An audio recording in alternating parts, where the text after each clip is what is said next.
todos y bienvenidos al programa del Unicom Late.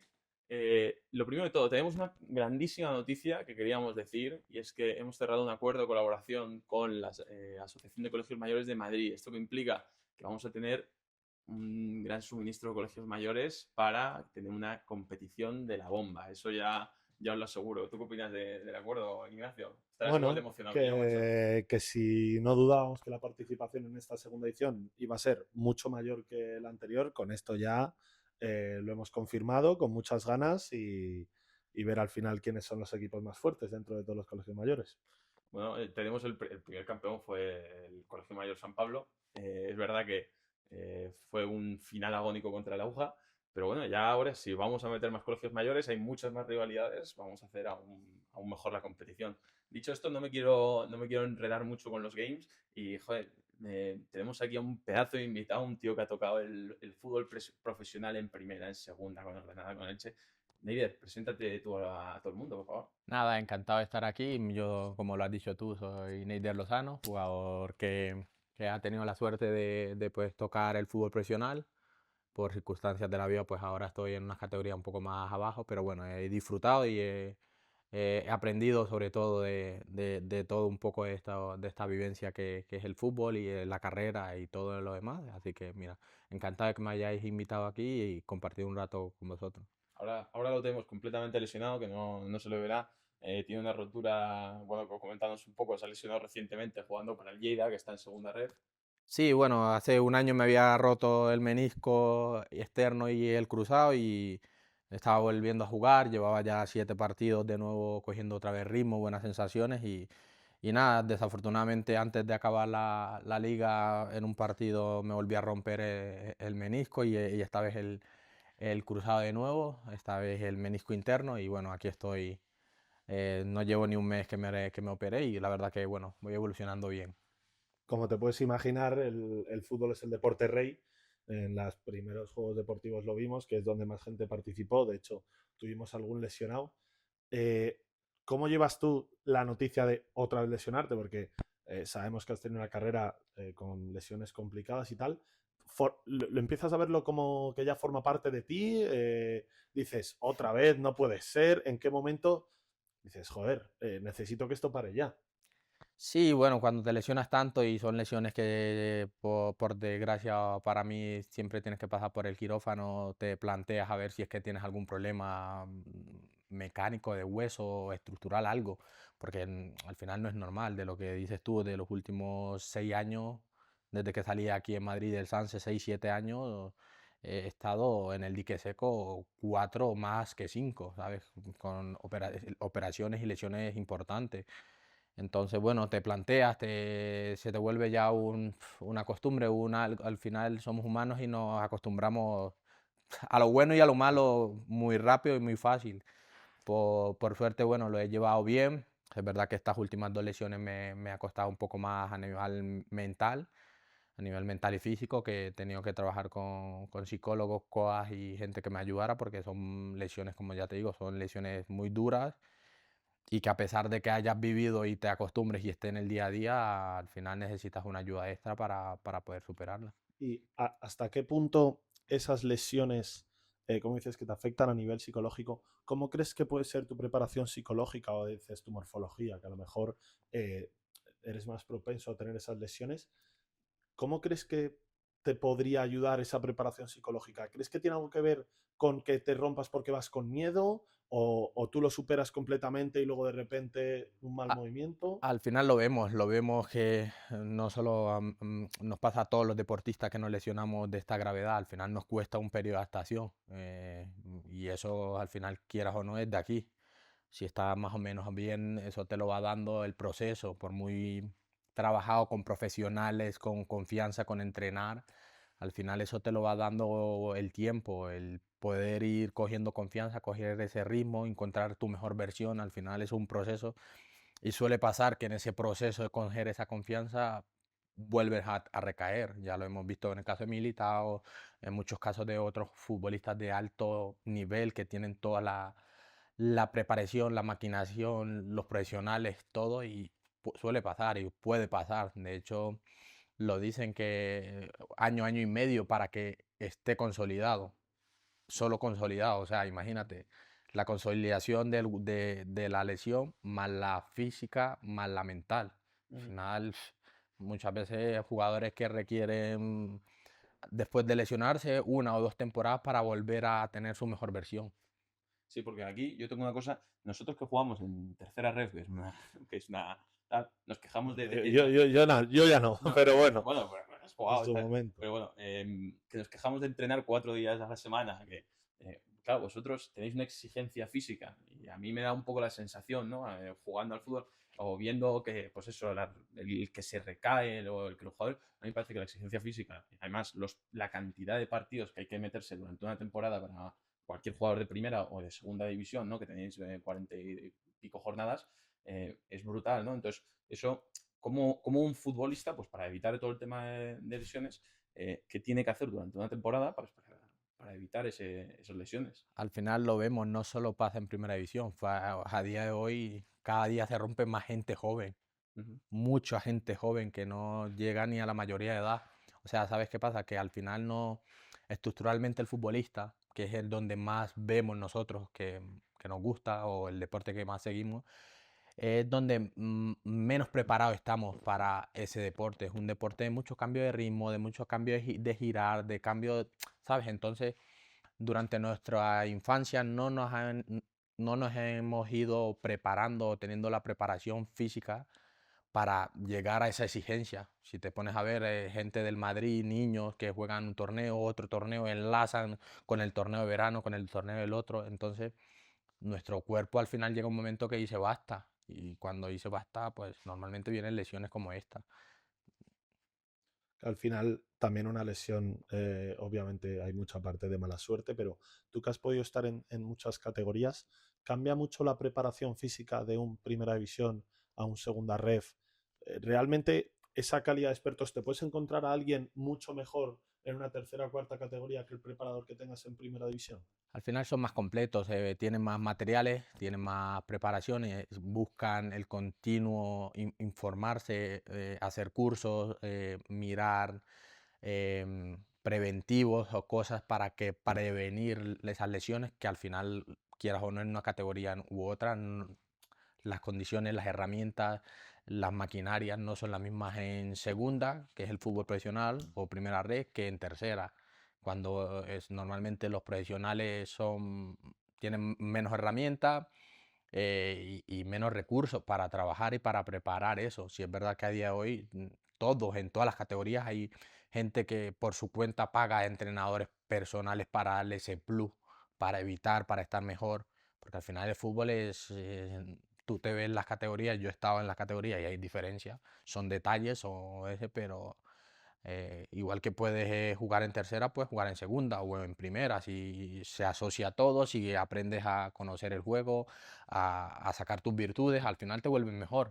Lo que dicen, que los jugadores cuanto más arriba están, mejor son. Y eso es una realidad. Ahí enlazando un poquito lo que tú estabas diciendo al final, claro, ahora mismo con la Copa del Rey, con el formato de Copa del Rey, vemos que cada vez más equipos de segunda red, tercera red, van en equipos de primera división. Y no sé, ya a punto personal mío, sí que pienso que no hay tantísima diferencia. No estoy hablando de los ultra élite. Estoy hablando pues de un tío de segunda división, un tío de primera división en un equipo bajo. Creo que no hay tanta diferencia con un jugador de primera o de segunda red de un equipo puntero, quiero decir. Al final son detalles de juegos. Al final, si te pones a ver el formato este de la Copa, el aliciente que da es eso, que equipos pequeños puedan ilusionarse con ganarle a un equipo de media tabla para abajo. Ujú. ¿Por qué? Porque son detalles, son eso. Sí, es verdad que si te equivocas, te penalizan mucho más, pero la diferencia es física y que tienen más herramientas. Al final tienen muchísimas más herramientas, viven por y para el fútbol, entonces eso conlleva de que esos pequeños detalles los manejen y los controlen mucho mejor.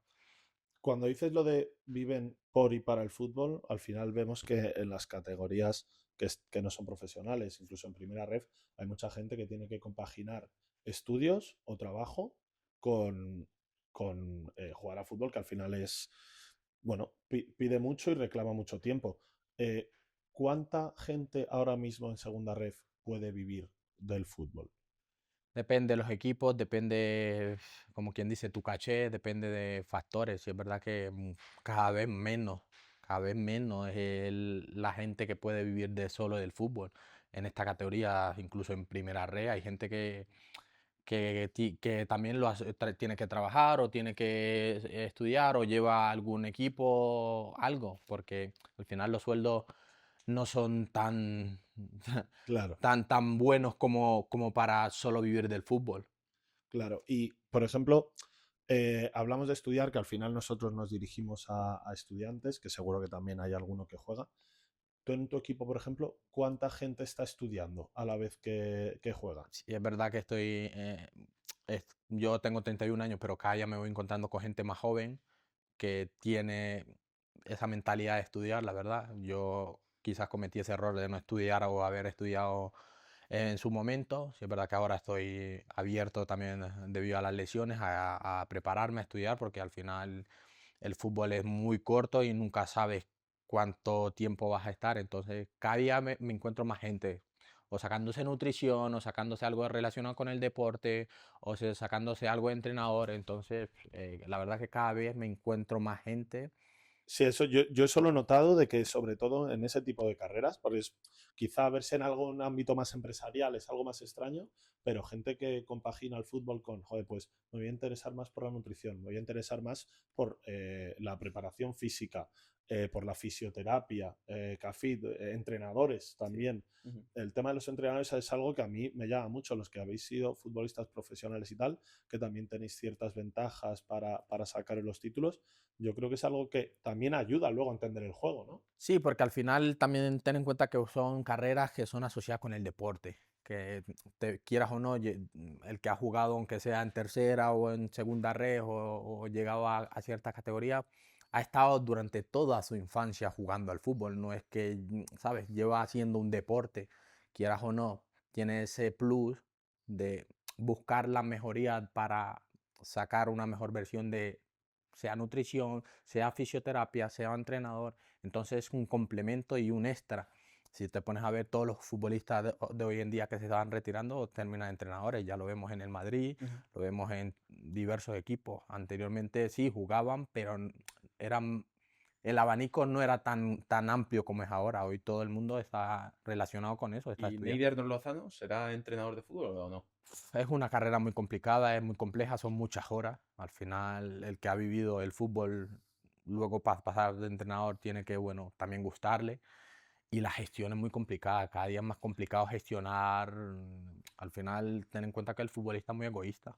Ujú. Tienes que gestionar 25 tíos y también tratar de controlar el juego. O sea, son muchas cosas, muchos factores. Yo a día de hoy digo que no, porque no es algo que me llame la atención, pero sí es algo vinculado al fútbol, sí que me gustaría. ¿Y tienes una idea, por ejemplo, algo vinculado al fútbol, dirección deportiva tal vez? Dirección deportiva, representantes, scouting, analista. Al final no tienes que desplazarte o irte de tu ciudad. Yo ya tengo un niño, también quiero, ¿sabes? Disfrutar de eso, porque al final, como entrenador, es lo que te digo, te sale un equipo fuera, si no te pagan bien o en categorías para iniciar tienes que ser de abajo. Es complicado tener que desplazarte, dejar a tu familia, a tu hijo, tal, para ir a entrenar. Y más categorías que al final el reconocimiento y lo económico es complicado, es complejo. Luego vemos también, comentabas el tema de que entrenador es muy difícil y tal. Los futbolistas necesitan haber jugado a fútbol para poder ser buen entrenador. O sea, ¿crees que esa forma de verlo de dentro, porque hay muy pocos casos realmente que no se hayan dedicado a fútbol profesional que lleguen a ser entrenadores super top? ¿Cómo de importante es el conocer el juego desde dentro, el vestuario desde dentro? Muy importante. Al final, si te pones a ver, los grandes equipos tienen entrenadores que han jugado. Aparte de su identidad y su forma de ver y querer jugar, lo más importante, si te pones a ver, Zidane, gestor de grupo, Xavi Alonso será ahora Fábregas, en su momento será Iniesta. Al final van sacando de cada entrenador pocas cosas o cosas que le gustan. De hecho, vi hace poco una entrevista de Carvajal y dice que él se va quedando con cada cosa y que no lo sabe, no descarta el día de mañana ser entrenador. Al final eso es un plus. Asociado eso a la gestión y al conocimiento y al tema táctico, forma de jugar, virtudes que puede sacarle, el conocer y gestionar a un jugador, eso es lo que te da el plus, el mismo Ancelotti. Yo ahí tengo una cosilla, claro, porque ahora parece que si no eres futbolista, si no has sido futbolista profesional, no puedes ser entrenador. O sea, tenemos mil ejemplos, ¿no? Pero también, al igual que es verdad que tenemos ejemplos de éxito, ¿no? Xabi Alonso recientemente, que acaba de firmar con el Madrid después de hacer una reliquia con el Bayern de Leverkusen. Tenemos también a Xavi Hernández, por otro lado. Tenemos a otros jugadores como Gary Neville, que han sido un desastre absoluto. Entonces, claro, ahí es un poco, ¿no? El mundo que colisiona, ¿no? Bueno, tíos que en el fútbol, siendo futbolistas, no han sido nadie, que es José Mourinho, y de repente ahí lo tienes, ¿no? El Special One. Pero es lo que te digo, al final todo en diversas... Mourinho a lo mejor no tuvo esa carrera deportiva tan exitosa, pero siempre ha estado rodeado de mucho fútbol, demasiado. Al final ¿Verdad? Mourinho crece con su padre crece también. con su padre, Y yo gente creo que eso rodeada del fútbol, entrenador, entonces eso al final, quieras o no, a lo mejor no entiende tanto el fútbol como la gestión, pero sí entiende el fútbol como tácticamente, con sus ideas y muere con sus ideas, le saca su versión, su mejor versión. Me has dado el caso de Xavi y Gareth Neville, al final son jugadores que han tenido mucho éxito en sus clubes, pero como entrenador, al final son clubes que te dan mucha exigencia. ¿Me entiendes? Entonces no te dan el periodo de adaptación y de crecimiento. Al final, si te pones a ver Gareth Neville, no sé cuántos equipos había dirigido, ni Xavi. Es un salto muy rápido, ¿verdad? De pasar de la nada a dirigir el Barça Que prácticamente. lo que muchos le han dicho, no sé si habéis leído de Raúl, Sí, que, sí, sí. que era el paso, o que diera el paso de primero irse fuera para venir al Madrid. Porque ese paso, al final, la exigencia te quema rápido. O sale bien o sale mal y muy mal. Y se olvida que ha sido un gran jugador, que ha sido una leyenda. Entonces, Porque con los futbolistas en general, siempre que vemos, pues Mbappé firma por el Madrid, parece que el primer mes no arranca y parece que ya Mbappé no sirve para nada. Pongo el caso de Mbappé, pues, o el de Neider Lozano. Si Neider el primer mes en el Elche no rinde, pues ese tío ya no vale para nada y todo el rato en el banquillo. El proceso de adaptación en un futbolista, porque claro, hay muchas veces, ¿no? Que estamos hablando de cifras de 100 millones de euros. Claro, se entiende que ese tío ha valido 100 millones de euros, llega y ya es besar el santo. Entonces es un poco, que nos cuentes un poco el proceso de adaptación que tiene que seguir un futbolista. al final es muy relativo, depende del equipo, depende de todo, de la exigencia. Al final esos equipos grandes no te permiten ese periodo de adaptación. Es que no es el fútbol o como tal, el deporte en general, cuando llegas al fútbol, al deporte profesional, la exigencia es inmediato, no te permite adaptación, no te permite el proceso de conocer y entender ciertos detalles que tú antes como o siendo amateur o siendo en un equipo más pequeño que tiene un proceso. Al final ese proceso de adaptación es de acuerdo a la exigencia. Yo, en cuanto al proceso, lo de Mbappé y tal, me surge las imágenes que hemos visto de Luis Enrique, que tenía grabados de, mira, Sí. se me va a ir el mejor jugador del mundo, que es Mbappé probablemente, o el año pasado, y voy a ganar una cosa, que es que voy a tener más control absoluto de todo el juego. Eso va un poco en la gestión del vestuario, que es muy difícil tener al que es el mejor, que no le puedes decir mucho. Como Guardiola decía, yo le puedo decir cualquier cosa a los 10 jugadores, excepto a Messi, que le tengo que dejar libre porque es el que me cambia el partido. Ahí es donde ves de verdad esa dificultad, ¿no? De la gestión, tanto de un jugador, de una estrella, de un equipo. Al final si lo vemos en esta Champions, los mejores equipos han sido los que mejores han trabajado como equipo, no individualmente. Si es verdad que si tienes individualidades como Mbappé, como Vinicius, como Lamine, que te marcan la diferencia, al final no le puedes exigir igual que a todos, porque al final no le saca su mejor versión o su mayor virtudes, que es ofensivamente. ¿Me entiendes? Entonces esa gestión depende. Depende del proceso, depende del equipo, depende, pues eso, el París no venía son grandes jugadores, pero no han hecho nada, como quien dice en el fútbol, de título, Ya. como para exigirle o no exigirle, o que no crean una idea. Y en categorías inferiores hay ese tipo de jugador. O sea, tú has estado en algún equipo que digan, oye, es que yo a este no le digo nada porque es que me Pero es, me cambia el partido. es que lo es así, es tal cual. Los jugadores de medio campo hacia adelante, por eso cobran más dinero que los demás, ¿no? Con todo mi respeto. Sí. Porque son jugadores que Ahí estás hablando con un portero, ¿eh? O sea, quiero decirte. sí, y yo con un defensa, que al final los reconocimientos son en momentos puntuales o en partidos donde ganas partidos. Sí, Al sí. final los que ganan partidos son los porteros y los delanteros, no hay más tutía. Si es verdad que no, luego se va un jugador como Kroos y se nota la Claro. importancia de un jugador como Kroos para el engranaje de todo el fútbol. Pero es así, al final el que la empuja es el que gana más dinero y el mejor portero también, porque son los que donde se marca la diferencia en un En las deporte, áreas, ¿no? en un deporte como el fútbol. Siempre se ha dicho que la diferencia está en las áreas Y y voy a barrer un poco hacia mi casa. Hubo un sabio, un gran entrenador que dijo por aquí que en la defensa ganaba títulos, ¿no? Que al igual que en la delantera te ganaba partidos, una gran defensa y un gran portero, en este caso, Hombre, es la que te gana los títulos. sí, podría ser que sí, pero al final, por muy bueno que sea defendiendo, si no marca, el Atlético de Madrid defiende muy bien, o eso era su ideología o su fuerte. Ujú. ¿Cuántos títulos importantes ha ganado? Sí. Es muy relativo, al final sí tienes que tener un poco de todo en este mundo, en este deporte del fútbol. Tienes que tener un poquito de todo, un poco de suerte también se necesita porque por mucho que sea bueno, mira el partido que hizo el Barcelona contra el Inter y esa suerte entre marcar un gol o no, defenderlo o no, es lo que te lleva a una final. ¿Y tú has visto a esa serie de jugadores que tú dices, joder, los delanteros, los que meten los goles, los que marcan la diferencia?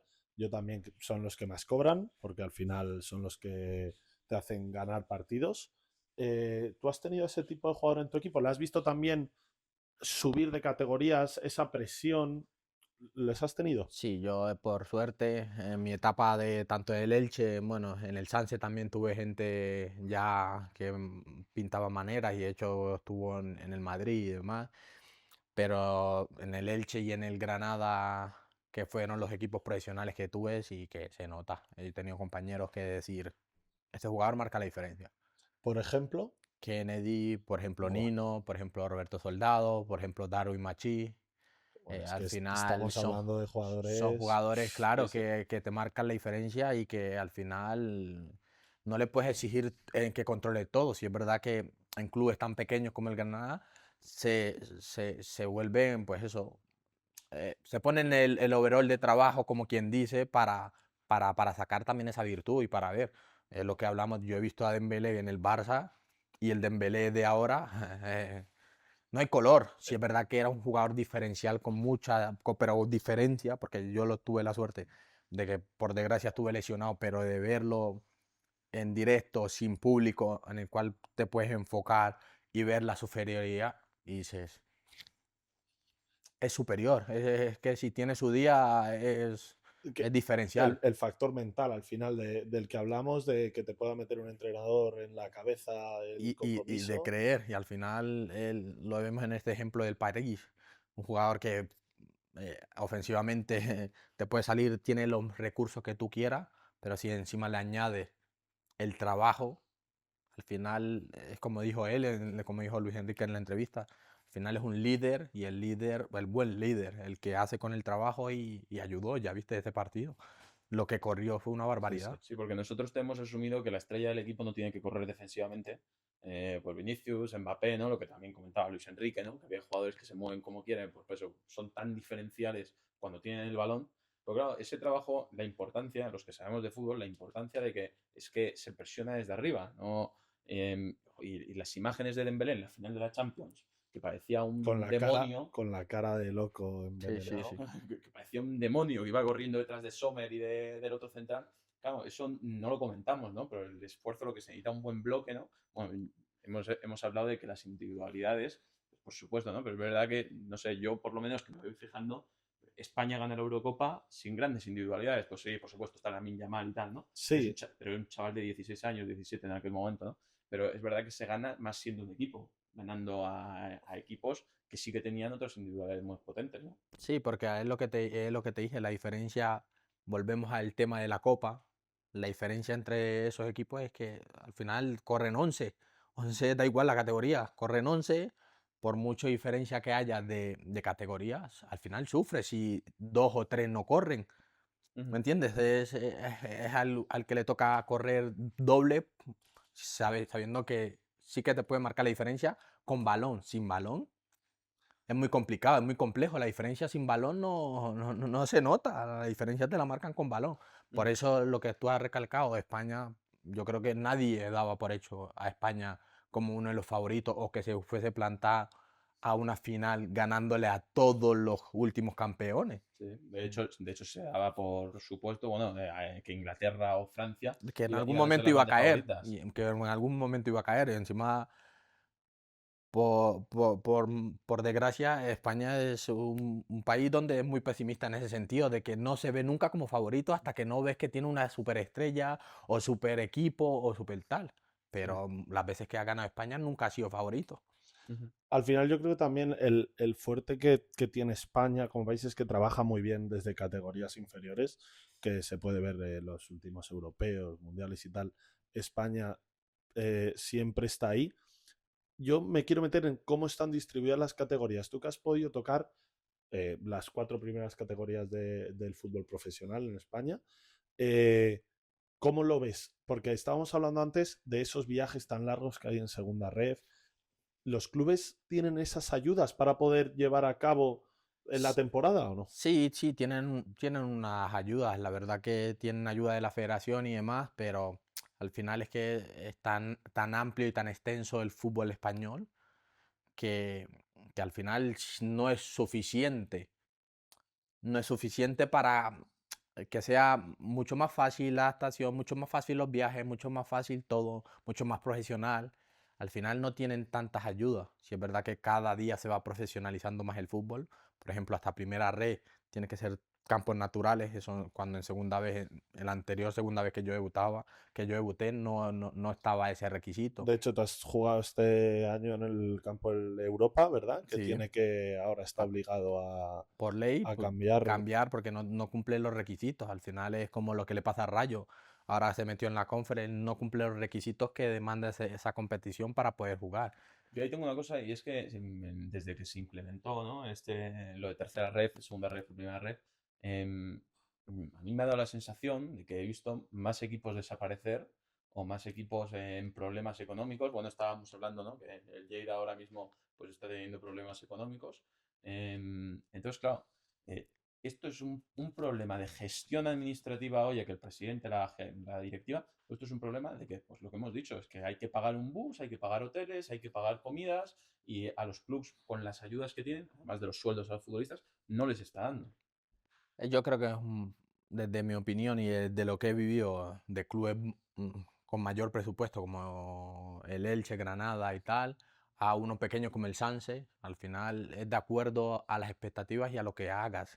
Al final tú antes de iniciar una pretemporada tienes un presupuesto y sabes que vas a tener que tener este presupuesto, te llegará más o menos y ahí a partir de ahí harás la gestión de tanto sueldo, tanto viaje, cuanto preparación de comidas y tal en el desplazamiento. Pero yo creo que el factor fundamental es la gestión de club. Al final creo que es un problema, es una problemática. Al final muchos clubes eh, llegan nuevos empresarios, nuevos inversores y hacen un proyecto a mediano largo plazo, a corto o mediano plazo, cuando es muy difícil. Hay muchísimas categorías, muchísimas. Y la diferencia entre una categoría u otra es la gestión que hagas, más tirando a medio, largo plazo. Claro, al final tú cuando empiezas una temporada, ¿cuántos equipos dicen? No, nosotros queremos estar en ascenso. Bueno, de hecho, te lo Entonces, dicen todos. De sí, hecho, preguntar, te dice el Europa, el Europa San Andreu de mi grupo que yo he visto ahora, no eran de los equipos favoritos como favoritos a tal. hacer playoff. Estábamos hablando de que había el Sabadell que recién Valencia B descendido, también. Valencia B, el Español, el filial del Elche, el Baleares, equipos con Joder, Atlético presupuestos Baleares. muy buenos, como para, ¿sabes? Al final, no, pero es que fútbol te plantas ahí, te lo crees y has subido. Justo Ujú. hablando de la rivalidad del Europa San Andreu, que a mí me apasiona, me encanta ver los vídeos, me encanta ver a la gente que apoya a los clubes de la zona donde son realmente. ¿Crees que después de tantos años aquí en el fútbol español se está empezando a apoyar más a los equipos de las localidades? Porque es una sensación que yo sí tengo, de que cada vez es verdad que es muy fácil apoyarles en una época de playoff, en una época de ascenso, tal, pero joder, veo estadios muy llenos el otro día en el Prado, en el campo del Talavera, lleno absoluto, en el campo del Avilés, lleno absoluto, que es verdad que es un playoff, pero joder, están metiendo 8.000 personas en un estadio. Y yo lo viví con el Lleida, que viene de etapas complicadas, complejas, de posibles malas gestiones. Y el año pasado metimos contra los de arriba, siempre metíamos 7.000, 8.000 personas. En el playoff contra equipos como el San Andreu, Europa, que no estábamos jugando subir, metíamos. Si es verdad que eso depende de la gestión y lo que le des al los clubes. Al final estamos hablando de Europa, San Andreu, que son equipos que vienen de subir de tercera, mantenerse, subir de tercera los dos casi en el mismo tiempo, hacer playoff el año siguiente y otra vez repetirlo. Al final, cuando tú le das a las aficiones, sueles engancharlo. La Es lo que importancia, pasa. la importancia de esa masa social y luego cómo responde el futbolista. Claro. Oye, es que no es lo mismo tener a 100 personas viéndome que tener a Bueno, 3.000. yo quería ir ahí, tú has jugado en segunda división, además en un equipo como el Elche, ¿no? ¿Cuánta gente cabe en el estadio del Elche? 33.000 personas. 33.000 personas. Nosotros, desgraciadamente, ojalá me hubiera encantado jugar con muchísima gente como afición y tal. Pero bueno, me he quedado corto. No he debido ser tan bueno como tú. Claro, ¿cuál es la grandísima diferencia? O sea, de repente un día estás, pues eso, estás jugando en el Lleida, te está viendo 7.000 personas y de repente has estado en el Elche con 33.000 personas. ¿Cómo cambia eso al futbolista, a la forma de jugar? Eso sí te cambia, te cambia. Yo he hecho, antes de a veces saldo del Elche o al Lleida a veces, yo estuve en el Sanse. En el Sanse ya ves, en el San Sebastián iban, ¿qué? 300 personas, como Estaba mi mucho. hermano el año pasado en el Sanse. 300, 400 personas. O sea, yo paso el Sanse al Elche y mi primer día en el Elche tenía 10.000 personas. O sea, cambia, porque te pone nervioso, nunca has vivido, es algo nuevo para ti, pero ya te digo, al final es que el futbolista es de sensaciones. Las primeras sensaciones, el ganarte la confianza, el hacer primero lo básico y luego te vas soltando y ya lo naturalizas. Mm. Tú tenías la figura, supongo que en el Elche, habiendo compartido vestuario con Nino, por ejemplo, de esa figura paterna dentro del vestuario que te dijese, oye, Neider, tranquilo, lo que dices, la frase de primero lo fácil, primero la A y luego la B. ¿Tú has tenido esa figura dentro del vestuario? Por suerte es que yo fui en una situación buena porque venía de jugarlo todo en el Elche. Yo llego ahí sabiendo de que soy como una necesidad, en el Sanse, perdón. Llego a los últimos días de mercado siendo como una necesidad. O sea, yo llego el miércoles y el domingo ya estoy jugando. Yeah. O sea, no necesité ese consejo de una persona mayor, de un veterano del equipo, sino que, claro, yo fui y puse mi talento a disposición del equipo. O sea, yo, bueno, cometía cosas y me fijaba. Al final, yo ya cuando estaba en el Sanse ya tenía gente veterana, gente que había jugado en el fútbol profesional, entonces te vas quedando con cosas. Porque ¿cuántos años tenías en ese momento, perdona? 23, 24, yo ya no era sub-23, o sea, yo salí del Elche ya, del Sanse ya siendo jugador, como quien Formado. dice, formado y maduro. O sea, Sí, yo sí, ya sí. había vivido procesos en el filial del Sanse, en el Sanse, con gente veterana, madura, que había tenido muchos partidos en segunda B. Entonces, ese salto para mí no fue muy difícil a nivel de esos detalles. Sí, es verdad que hay Ujú. momentos puntuales que te fijas, qué hace para mejorar, como ese, la concentración, el saber que si te equivocas, normalmente termina en gol o cosas así. Entonces, sí es verdad que te vas quedando con cosas. No tuve esa, bueno, tuve muy buena compenetración con Gonzalo Verdú, que eso me ayudó también. Qué jugador. Entonces nos complementábamos porque él tenía esa templanza, esa madurez que yo no tenía. Entonces yo era más loco, más exuberante, más explosivo, más tal. Entonces nos complementábamos muy bien y al final eso nos ayudó a sacar nuestra mejor versión a los dos. Yo mi pregunta aquí Bueno, realmente tengo dos. Claro, la diferencia entre un jugador más joven y un jugador más veterano, ahora lo estamos viendo, ¿no? Raúl Asensio o Eder Militao en su momento cuando llegó. ¿Cuál sería esa grandísima diferencia entre un chico joven que está empezando a explotar en el fútbol y la experiencia, ¿no? Que siempre se dice que los equipos buscan experiencia en sus onces.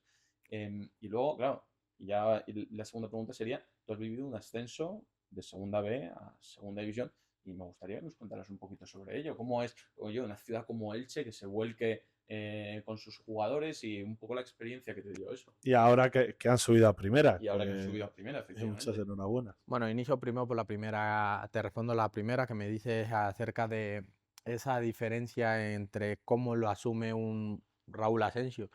Es que eso depende de la personalidad, porque Raúl Asensio al final tiene 22 años Mm, y si te pones a ver, Cubarsí tiene 18. sí. Son dos totalmente diferentes, son personalidades. Al final, personalidades que te acompañen, confianza, partidos y demás, y al final irán mejorando. Al final, la experiencia que es hacer esto repetidamente durante mucho tiempo.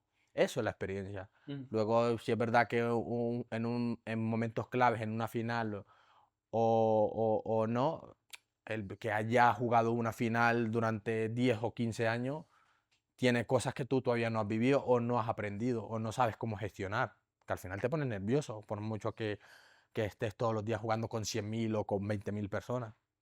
Pero saber gestionarla te la da la experiencia. ujú. Es como todo, en todos los ámbitos de nuestra vida que nos piden. Echas un currículo y ¿qué te piden? Experiencia laboral. Claro, dame la oportunidad de trabajar para ganarme esa experiencia laboral. ¿Cómo quieres que tenga experiencia laboral si ni siquiera puedo trabajar? Eso se va a ver reflejado mucha gente en la cámara porque, No, porque es que todos los universitarios viven el proceso de termino la carrera, voy a la empresa de turno oye, esto sin experiencia, bueno, pero si si es no que sé ni dónde caerme muerto, Si ¿no? no, claro, la experiencia y el conocimiento, tú te dan un conocimiento, unas herramientas para gestionar ciertas cosas, pero luego la experiencia, el saber presentar, que se te presente una dificultad y sepas resolverla, es lo que te da esa experiencia. Al final, ¿qué te piden? 4 o 5 años de experiencia. Sí. Cuando sales de la universidad es muy difícil que una persona Sí, tenga esa que experiencia. o estás estudiando y No, trabajando a la vez o te hombre, plantas. a ver si cuántos tienen esa suerte, Ya, muy pocos. muy pocos, a no ser que tenga la empresa de un padre o no sé qué, o tenga la suerte de conocer a alguien y te dé esa oportunidad de, mira, jugártela o apostar por ti, pero sí es complicado. Y con respecto al ascenso, al final yo fui un equipo histórico, un equipo que hace 2 años había estado en primera cuando yo Mm. fui, o sea, que fue un equipo que bajó en su momento por impagos, hubo malas gestiones administrativas y demás, pero era un club potente. Ya cuando llegas allí a la ciudad y te plantas en un estadio que tiene 33.000 personas, ya sabes que te estás metiendo en una ciudad donde es futbolera. Al final yo fui a un Elche que estaba destinado o las ideas era subir por presupuesto, por plantilla, por jugadores. Luego pasas en unos playoffs apurando porque esos playoffs sufrimos con muchos equipos que nos las pusieron complicadas. Y luego las ves, vale la pena cuando ves esa celebración. De hecho, lo recordaba con mi pareja lo que es vivirlo, porque ya lo estaba viviendo ahora, volver a subir. Y de hecho, tengo la suerte de que tengo dos compañeros que vivieron ese ascenso y me dicen que no tiene nada que ver. ¿Por qué? Porque el Elche estaba haciendo las cosas bien. Entonces, tiene mucha más gente enganchada, que eso que hablamos, que mucha más gente joven es de su Elche. Mm. Que sí es verdad que luego le puede gustar el Madrid y el Barcelona, pero cuando tiene que apostar y jugarla y celebrar cosas de su Elche, están ahí, son los primeros, son los del Talavera, son equipos que al final tienen una masa social buena y les gusta el fútbol, son futboleros. España es un país futbolero. Sí, y la última, antes de pasar aquí a unas preguntillas rápidas, tú, esa relación, ¿qué significa Elche para ti? O sea, porque sabemos que estás allí, ¿qué es Elche para ti? Bueno, fue el equipo que apostó por mí a nivel profesional y le debo todo mi carrera. Al final voy a vivir ahí, mi hijo es de ahí, mi mujer es de ahí. Sigo yendo allí y sigo teniendo el reconocimiento de gente de mi etapa en el Elche. Entonces, es uno de los clubes y una de las ciudades más importantes para mí a nivel personal y profesional. Así que suelto un comentario al presidente del Elche. Cuando se recupere este hombre de la rodilla en primera división española, queremos ver el fichaje anunciado en sus redes sociales pronto. Hombre, si sirve este podcast para eso. Es complicado, pero bueno, al final yo me quedo con la satisfacción de que puse mi aportación o mi servicio para que hoy en día esté ese Elche mucho más consolidado, porque al final han pasado 7 años, pero ese ascenso fue importante para que el Elche estuviera en el fútbol profesional de nuevo. Al final hay mucha diferencia entre el fútbol profesional y el fútbol amateur. Aunque seas una gran ciudad, aunque tengas un gran estadio, aunque tengas una gran afluencia económica, al final es mucha diferencia. Vale, pues vamos a lanzar unas preguntas rápidas, ¿no? ¿Lanzo yo la batería? Dale, yo Sí. voy teniendo alguna. Ahí, respuestas rápidas, cortantes. ¿Vale? Nombre completo. Neider Yesí Lozano Rentería. Posición de fútbol. Central. ¿Te hubiera gustado jugar en otra posición?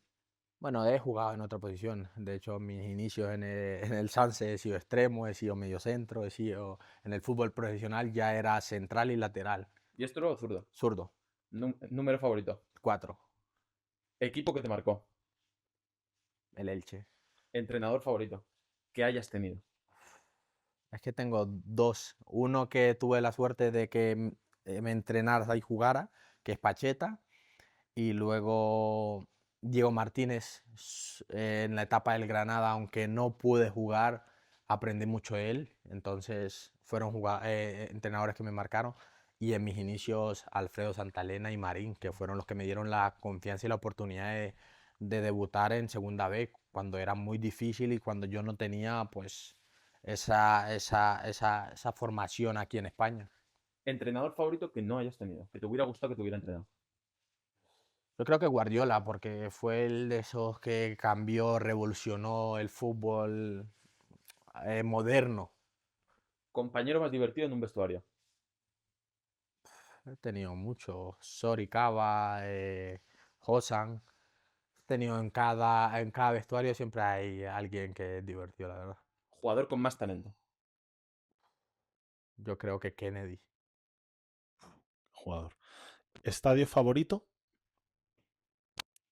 Que haya jugado o que Que haya... hayas jugado. Riazor me pareció un campo chulo, La Rosaleda también, con afición. Son estadios simbólicos en España y que yo lo jugué con mucha gente, que fue para mí un choque de decir, hostia, he jugado ahí. ¿Tu gol que más recuerdes, sabiendo que eres central y...? Mi primer gol en el fútbol profesional con el Elche.